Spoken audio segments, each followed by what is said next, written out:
Inaasahan ng komisyon na naglilimbag ng bagong batas sa Autonomous Region in Muslim Mindanao na matatapos ang unang bersyon nito sa Abril ng taong ito.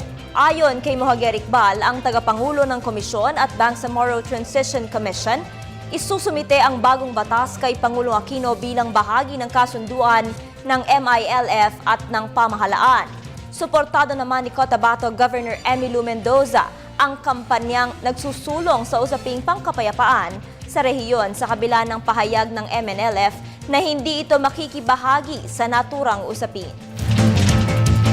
Patuloy po ang pagpupunyagi at pagsisikap ng ating pamahalaan na matamo ang kabuuan ng pakikipagsunduang pangkapayapaan na makakatulong po sa pagpapaunlad ng buong Kamindanawan.